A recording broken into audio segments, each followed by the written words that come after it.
बिस्मिल्लाहिर्रहमानिर्रहीम हस्बी अल्लाहु ला इलाहा इल्लल्लाहु अलैहि तवक्कलतु व हुवा रब्बुल अर्शिल अज़ीम।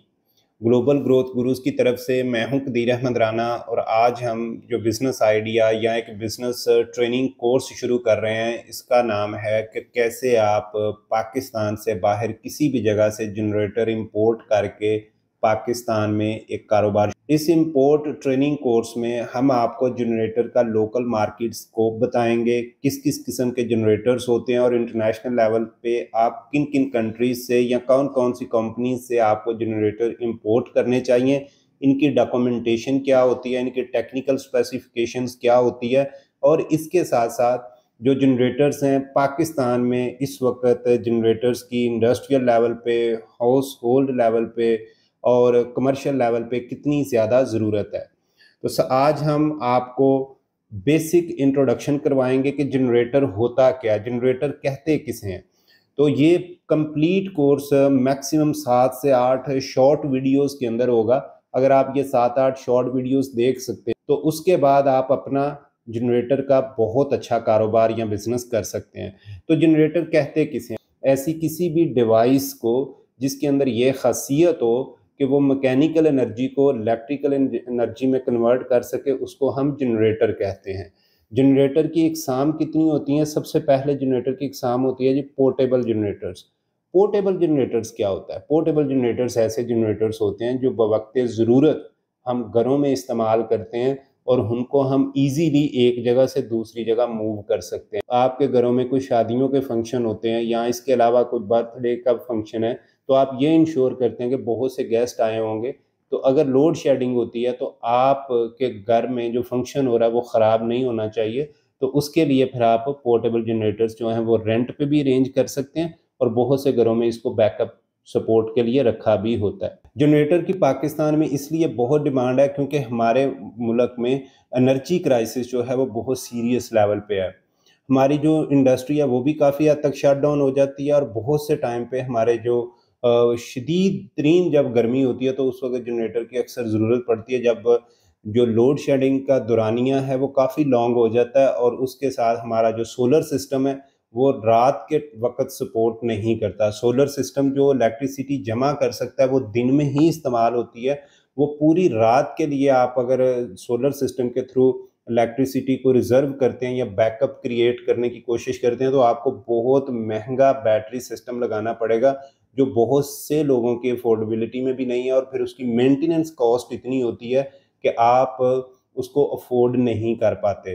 तो इसलिए नाइट का जो बेस्ट और इकोनॉमिकल सॉल्यूशन है वो आज भी अगर लोड शेडिंग हो तो जनरेटर को ही समझा जाता है। तो जनरेटर ही बेस्ट सॉल्यूशन है फॉर द नाइट। तो जनरेटर में जो सबसे पहली टाइप है वो पोर्टेबल जनरेटर्स हैं और अगर इसका ईंधन देखा जाए कि किस ईंधन पे ये चलता है तो ये गैसोलीन और डीजल पे ऑपरेट हो रहा होता है।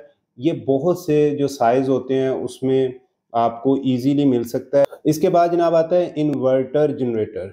इन्वर्टर वाले जो जनरेटर्स होते हैं ये बहुत खामोशी के साथ चलते हैं, इनका शोर शराबा बहुत ज़्यादा नहीं होता। जैसे पोर्टेबल जनरेटर्स हैं पूरे मोहल्ले में पता चल रहा होता है, बहुत सा स्मोक जो है वो छोड़ते हैं।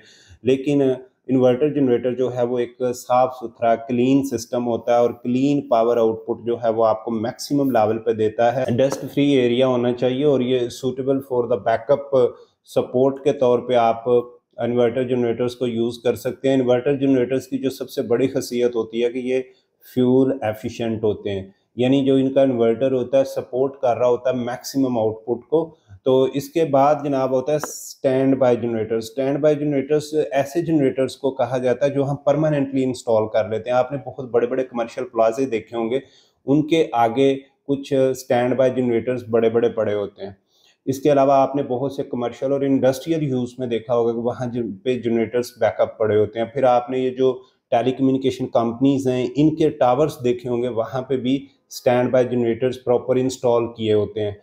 इसके अलावा आप जितने भी कमर्शियल और इंडस्ट्रियल और ख़ास करके जो एयरपोर्ट ऑपरेशंस होते हैं वहाँ पे भी आपने देखा होगा कि बहुत बड़े बड़े जनरेटर्स जो हैं उनको स्टैंड बाय रखा जाता है, यानी परमानेंटली उसको इंस्टॉल किया जाता है। तो stand by generators, inverter generators और पोर्टेबल जनरेटर्स, इन तीनों जनरेटर्स का पाकिस्तान में बहुत अच्छा बिजनेस है, बहुत अच्छा प्रॉफिट है। लेकिन इसमें थोड़ी सी इन्वेस्टमेंट ज़्यादा चाहिए होती है। अगर आप थोड़ी सी इन्वेस्टमेंट ज़्यादा कर सकते हैं तो ये यकीन करें, अगर आप डायरेक्टली इंपोर्ट करते हैं तो ये इतना खूबसूरत और इतना साफ़ सुथरा बिजनेस है कि आपको इसमें बहुत हैवी प्रॉफिट हो सकता है। अगर आप B2B भी डील करें तो इसमें बहुत ज़बरदस्त प्रॉफिट है। B2B मतलब कि आप बाहर से इंपोर्ट करें और फिर यहाँ पे होल सेल मार्केट को आप टच करें, और होल सेल मार्केट को टारगेट करते हुए जो B2B यानी बिजनेस करने वाले लोग हैं उनको दें, और अपना एक आप प्रॉफिट मार्जिन रखें। और ये कंटेनर टू कंटेनर भी सेल हो जाता है। लाइक अगर आपने एक कंटेनर मंगवाया है तो वो वहीं पे भी आप सेल आउट कर सकते हैं। बहुत से ट्रेडर्स और जो होल सेलर्स होते हैं वो पोर्ट से भी माल उठा लेते हैं। लेकिन ये है कि आपने हमेशा कारोबार के अंदर एक जो होती है स्किल के, जब आपको 4 पैसे बच रहे हो तो आप उसको कमाने की कोशिश करें, आप बहुत लंबे चौड़े प्रॉफिट में ना पड़ें। स्टैंड बाय जनरेटर्स जो है ऑटोमेटिक होते हैं। लाइक अगर इलेक्ट्रिसिटी जाएगी तो वो ऑटोमेटिकली ऑन हो जाएंगे, और इनकी जो फ्यूल ईंधन इनको चाहिए होता है, ये गैस पे, नेचुरल गैस पे भी चल रहे होते हैं, डीजल पे भी, और प्रोपैन भी इनका ईंधन होता है। तो ये मैंने जैसे आपको बता दिया कि ये रेजिडेंशियल एरियाज या हाउसिंग कॉलोनीज या इसके अलावा कमर्शियल और इंडस्ट्रियल यूज होते हैं। तो ये बेसिकली आज फर्स्ट ट्रेनिंग सेशन था जिसमें हमने ये देखा है कि जनरेटर क्या होता है और इसकी कितनी इकसाम होती हैं। तो प्लीज़ अगर आप इसको दोबारा रिमाइंड करके सुन सकते हैं या देख सकते हैं तो आप ज़रूर देखें, क्योंकि ये बहुत वैल्यूएबल नॉलेज है, वैल्यूएबल इंफॉर्मेशन और वैल्यूएबल ट्रेनिंग है जो आपके करियर में आपको बहुत आगे लेके जा सकती है। बहुत शुक्रिया, थैंक यू, अल्लाह हाफिज़।